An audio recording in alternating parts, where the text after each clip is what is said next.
واصف علی واصف رحمۃ اللہ علیہ فرماتے ہیں کہ ایک بزرگ تھے، ان کا نام آغا تجمل حسین تھا۔ ان کے پاس ایک نوجوان مرید ہوا۔ اس نے بابا جی سے کہا کہ دعا کریں، مجھے کوئی مرتبہ مل جائے۔ بابا جی نے کہا کیا چاہیے؟ انہوں نے کہا گورنر بن جاؤں۔ وہ جوان کچھ عرصے بعد ڈیو کورس میں گورنر بن گیا، یعنی سردار عبد الرب نشتر۔ پھر ایک دن وہ گورنری ملنے کے بعد اپنے بزرگ کے پاس گئے، کہنے لگے کہ سکون نہیں ہے۔ تو بابا جی ہنسے، پھر کہکہا لگایا اور کہا بات سن، تو نے سکون مانگا ہی کب تھا؟ تو نے بادشاہی مانگی تھی، سکون تو اب مانگ رہا ہے۔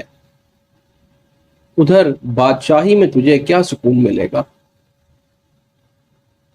اللہ سے تم دنیا مانگتے ہو تو تم خود ہی دیکھو کہ تم کیا مانگتے ہو، یعنی یہ کہ اے اللہ اپنے علاوہ باقی سب کچھ دے دے۔ جب تم اللہ سے اللہ مانگو گے تو پھر تمہیں باقی کی پسندیدگیاں ترک کرنی پڑیں گی۔ وہ آدمی جو اللہ کے علاوہ کی تلاش کرتا ہے کہ میں اللہ سے اللہ مانگوں گا، تو پھر وہ جھوٹ بولتا ہے۔ اس لیے تیرے سوا کروں پسند کیا تیری کائنات میں، دونوں جہاں کی نعمتیں قیمت بندگی نہیں۔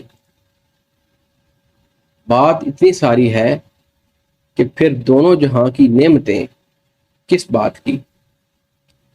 آپ تھوڑی دیر کے لیے یہ کہہ کر دیکھیں کہ اے اللہ ہم تم سے بات چاہتے ہیں، ہم تم سے کلام چاہتے ہیں، چاہے دنیا جہان کی نعمتیں مجھ سے چھن جائیں تو بھی میرا گلہ نہ ہوگا۔ تو کم لوگ ہیں ایسا کرنے والے، اس کی راہ میں شہید ہونے والے اور اس کی راہ میں جان دینے والے بہت کم لوگ ہوں گے۔ پھر اللہ سے کمیونیکیشن، گفتگو اور مشاہدہ ان کو نصیب ہوتا ہے۔ جیسے جنگ کے دوران او پی ہوتے ہیں اور وہ کہتے ہیں یہاں فائر کرو، وہاں فائر کرو، اسی طرح اللہ تعالیٰ کو تم کہتے ہو کہ اس طرح کر، یہاں جلوا دے، یہاں دشمن کو غرق کر دے، یہاں ان سے مال چھین لے، یہاں ہمیں دے دے۔ اس طرح تو نہیں چلتا۔ وہ اللہ ہے اور تم جیسے بندے وہ بناتا ہے۔ وہ کیسے چلے گا تمہارے کہنے پر؟ وہ اللہ آپ ہی اللہ ہے، اس لیے آپ ہی اللہ کے کہنے پر چلو اور اسے کہنے پر نہ چلاؤ۔